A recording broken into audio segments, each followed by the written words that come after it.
নমস্কাৰ আজিৰ এইটো ভিডিঅ'ৰ যোগেদি আমি আলোচনা কৰিবলৈ লৈছোঁ আগন্তুক LP/UPৰ নতুন যি বিজ্ঞাপন ৪৫০০ পদৰ সেই বিজ্ঞাপন সম্পৰ্কত আৰু ইয়াৰ আগৰ যি ৫৫৫০টা পদ আছিল সেই ৫৫৫০টা পদৰ মেৰিট লিষ্ট সম্পৰ্কত আৰু ইয়াৰ লগত জড়িত আনুষংগিক কেইবাটাও বিষয় আৰু ভিডিঅ'টো আপোনালোকে স্কিপ নকৰাকৈ শেষলৈকে চাব আৰু যিসকলে আবেদন কৰিম বুলি ভাবিছে বা যিসকলে ইতিমধ্যে আবেদন কৰিছে তেওঁলোকে ভিডিঅ'টো নিশ্চয় শেষলৈকে চাব।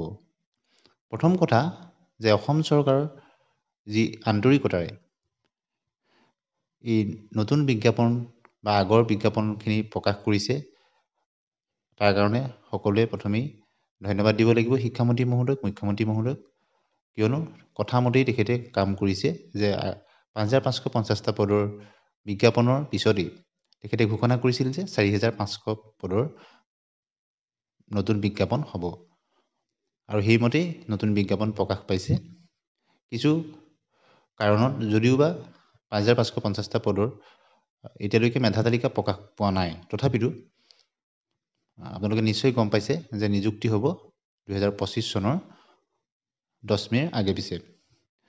গতিকে এই যি ৪৫০০ পদৰ বিজ্ঞাপন ওলালে তাত নতুনকৈ চিটেট উত্তীৰ্ণসকলেও আবেদন কৰিব পাৰিব, যিহেতু যোৱাকালি চিটেটৰ ৰিজাল্ট ডিক্লেয়াৰ কৰিছে আৰু যিসকল DLED ফাইনেল ইয়াৰ্ছ আছিলে তেওঁলোকৰ ৰিজাল্টটো ঘোষণা কৰিছে।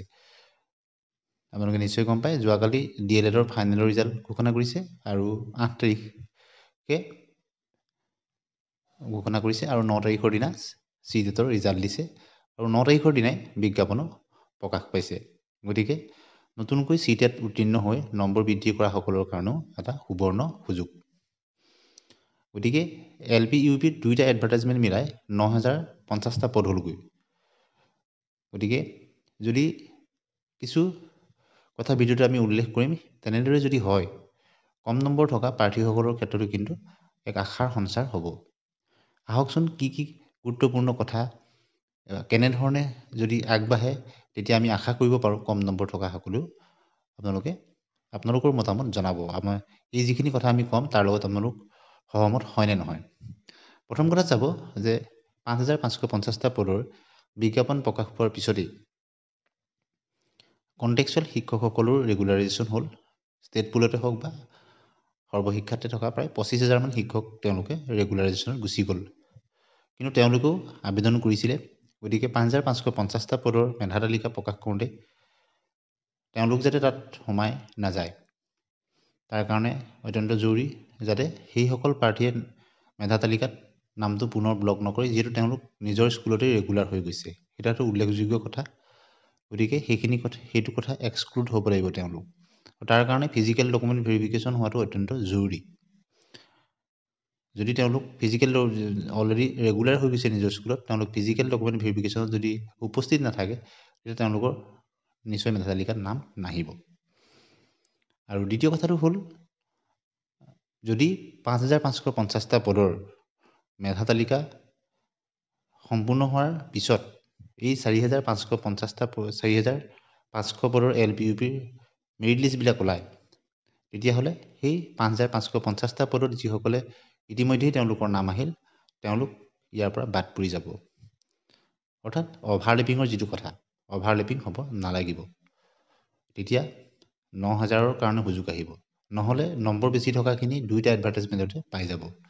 আমি আশা কৰিব পাৰোঁ যে শিক্ষা বিভাগেও এই কথাটোৰ দৃষ্টিগোচৰ তেওঁলোক নিশ্চয় গম পাব আৰু তেনেধৰণৰ ইনিচিয়েটিভ ল'ব। আৰু নিযুক্তিৰ ক্ষেত্ৰত আপোনালোকে দেখিছে শিক্ষা বিভাগৰ LP/UPৰ ক্ষেত্ৰতে হওক মাধ্যমিকৰ ক্ষেত্ৰতে হওক যথেষ্ট নিযুক্তি হৈছে নিকা আৰু স্বচ্ছভাৱে। ইয়াৰ উপৰিও ADR ক্ষেত্ৰতে হওক বা অন্যান্য নিযুক্তিৰ ক্ষেত্ৰতে আপোনালোকে দেখিছে মেধাৰ ভিত্তিত নিকা আৰু স্বচ্ছভাৱে হৈছে। তাৰ কাৰণে অসম চৰকাৰক ধন্যবাদৰ পাত্ৰ। গতিকে এই তিনিটাটি অতি গুৰুত্বপূৰ্ণ। আৰু লগতে আহিছে NISৰ প্ৰসংগ। NISৰ যি ৫৫৫০টা পদৰ নিযুক্তিৰ পিছতে NISৰ হৈ যি সুপ্ৰিম কোৰ্টৰ পৰা যিটো ৰায়দান আহিছিল তাৰপিছত এটা বিশেষ অৰ্ডাৰ অসম চৰকাৰেও প্ৰকাশ কৰিছিলে। গতিকে তাৰপিছত আপোনালোকে নিশ্চয় জানে পৰৱৰ্তী সময়ত কিছুদিনৰ আগতে NISৰ সপক্ষত এটা ৰায়দান পুনৰ ৰিভিউ পিটিশ্যনৰ পৰা যিটো মিছেলেনিয়াছ এপ্লিকেশ্যন তেওঁলোকৰ আহিছে। গতিকে সকলোখিনি কথা যিহেতু সুপ্ৰিম কোৰ্টৰ ৰায়দান ষ্টেটবিলাকক তেওঁলোকে জনায়। গতিকে এই নিযুক্তিৰ ক্ষেত্ৰত মেধা তালিকা প্ৰস্তুতিৰ ক্ষেত্ৰত পূৰ্বৰ এডভাৰটাইজমেণ্টতে হওক বা বৰ্তমানৰ ক্ষেত্ৰতে হওক অসম চৰকাৰে আইনগতভাৱে যিখিনি ইনিচিয়েটিভ ল'ব লাগে সেইখিনি নিশ্চয় ল'ব, যিহেতু মহামান্য সুপ্ৰিম কোৰ্টৰ ভাৰ্ডিক্ট। সেইখিনিত আপোনালোকে নিশ্চয় গম পায় যে সকলো ষ্টেটলৈকে অৰ্ডাৰটো গুচি যায়।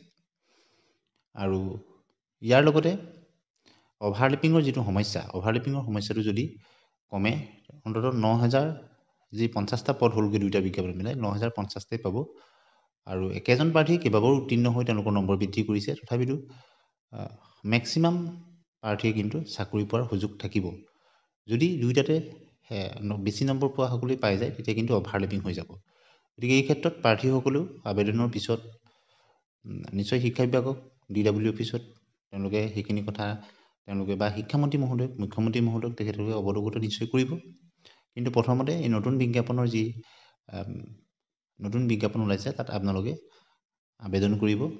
আৰু আপোনালোকৰ যদি কমেণ্ট ছেকশ্যনত কিবা সুধিবলগীয়া থাকে নিশ্চয় সুধিব। আৰু লগতে আপোনালোকৰ নম্বৰসমূহো আমাৰ কমেণ্ট ছেকশ্যনত লিখিব, যিটো হায়েষ্ট নম্বৰ আপোনালোকৰ LP আৰু UPৰ ক্ষেত্ৰত নতুনকৈ এপ্লাই কৰিম বুলি ভাবিছে। কেইবাবাৰো পাছ কৰিছে যদিও যিটো নম্বৰে আপুনি এপ্লাই কৰিম বুলি ভাবিছে, যিটো আপোনালোকে বেছি আছে আপোনালোকে লিখিব। আমি পৰৱৰ্তী সময়ত আমি চেষ্টা কৰিম কিছু কাট অফ সম্পৰ্কতো তথ্য আপোনালোকক দিবলৈ। আজিৰ ভিডিঅ'টোত আমি মূলতঃ এইখিনি কথা আমি আলোচনা কৰিলোঁ। আপুনি আপোনাৰ মতামত কমেণ্ট ছেকশ্যনত লিখিবলৈ নাপাহৰিব। ধন্যবাদ।